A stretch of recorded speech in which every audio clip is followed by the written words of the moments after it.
whenever they're needed. News4JAX is hearing the city's plan for the coming storm and its aftermath.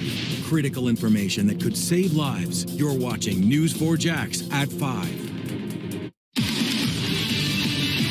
Live from the local station, News4JAX starts now. We have a new advisory on Hurricane Idalia. It just came out. The hurricane expected to reach Category 3 strength before it makes landfall in Florida.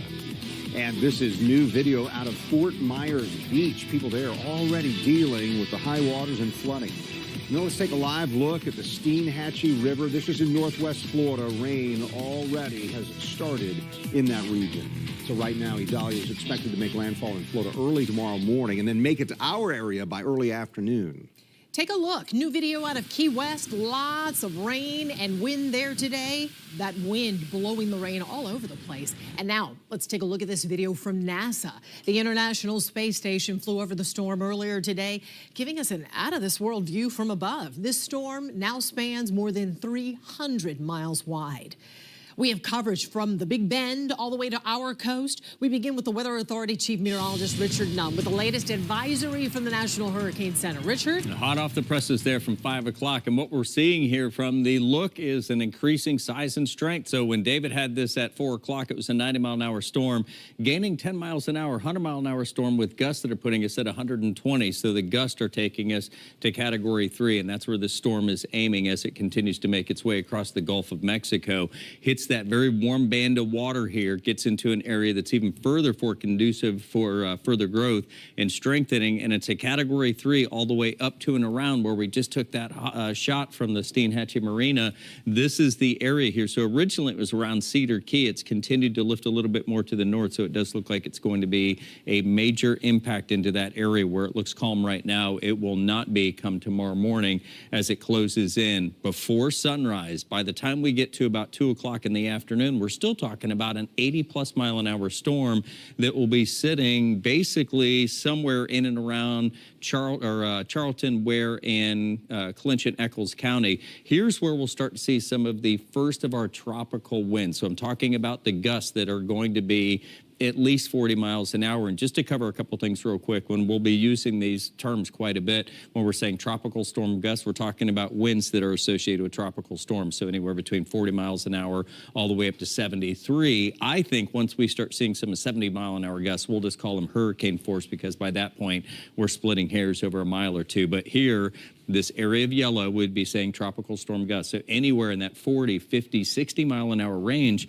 with the bulk of this falling during the morning hours near and along I-75. Here we are at 9 o'clock. We'll start to realize some of our peak wind gust at about 8 to 9 o'clock. And by hour, I'm talking about anybody here along the 95 corridor. And really at this point, south of I-10, with the exception of southern Georgia, just crossing over the state line. Now, here's where all of us really start to feel the impact. And I'm going to cover this again in better detail here, greater detail, from noon all the way up through about 6 o'clock. This is where the worst of our weather's coming through. This is where the impact is going to be felt the greatest. It's where our proximity is going to be the closest. We'll have the heavy bands of rain, and we could also have some tornadic activity associated with what damage will be coming through from those tropical and or hurricane force winds. So I'm going to walk you through this hour by hour, get you ready for the overnight hours so you can get some sleep and get ready for what will be the duration here on Wednesday. Kent and Joy?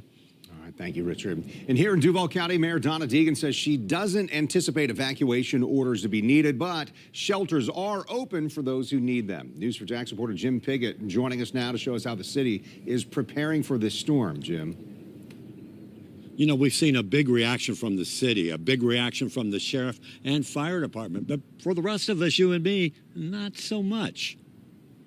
Preparation is the key for this evening. Be prepared just in case. JSO, JEA, and the city are now standing by, watching how this storm progresses. And right now, the mayor says no one is being asked to leave their home. We are not ordering any sort of mandatory evacuations. At this point, it doesn't look like there is a need to ask people to leave unless they feel like they are in a vulnerable place. If there are special needs and they're just going to feel better if they go to a shelter, if they're in a particularly low-lying area and they're going to feel better if they're in a shelter. And at one of those shelters, we did find Brenda Kinsey and her husband. They're staying at the Legend Center on the north side because they live right near the Ribault River, which is known to flood. Our plan is stay here so we don't get flooded out, because we live in a rebar area. And you know when the water come up and floods your house out? Well, we found out about the legend about 4 years ago. And we've been coming ever since. This is the best place in the world. Not far from that shelter, we found a number of police officers going door to door along Knight Drive, also leaving leaflets about the flooding danger and the fact that they could catch a bus for free and go to the shelter to ride out the storm. We will be seeing lots of extra JSO officers on the road tonight and tomorrow. So we're going to build our manpower. So outside of our regular patrol force, we are bringing in 60 extra men and women this evening as the storm starts to arrive.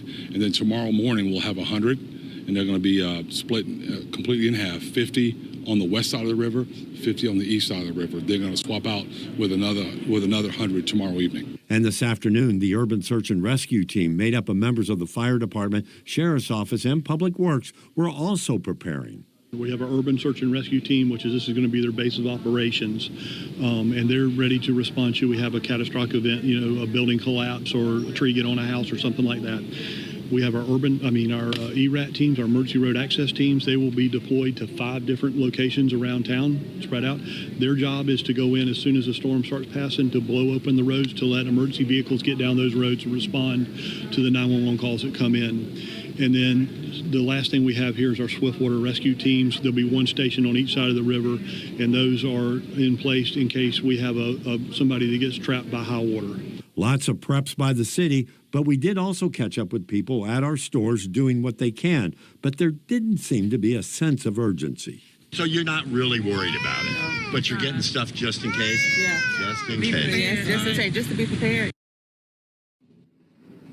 So now we are told that low-lying areas might see some flooding. And Richard is also saying at the beach, the surge there, 3 feet at the most. So we're going to get another update from the mayor shortly at 6 o'clock today. We'll bring that to you. For now, we're live along the St. Johns River downtown. Jim Piggott, Channel 4, the local station. All right, Jim, thanks. Folks, take a look at your screen. This map shows you where all 6 shelters will be open in Duval County. They include Ocean Way Elementary, the Legend Center on the north side, as you saw where Jim is, Landmark Middle School in East Arlington, La Villa School of the Arts, Chimney Lakes on the west side, and Atlantic Coast High School on the south side.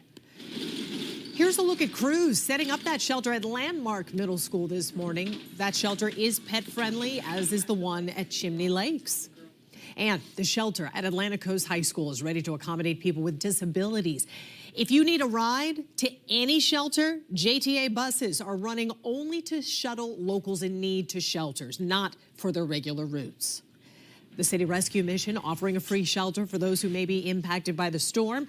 It's also expanding its overnight capacity. The organization's New Life Inn in downtown Jacksonville is now open and will stay open each day until conditions are deemed safe. Guests will receive hot meals and a dry bed. I want to give you a live look right now at Jacksonville's airport. It remains open and operational. It will remain open as long as the FAA and airlines say it's safe. We also want to mention that Tampa's airport is closed. Other airports in Florida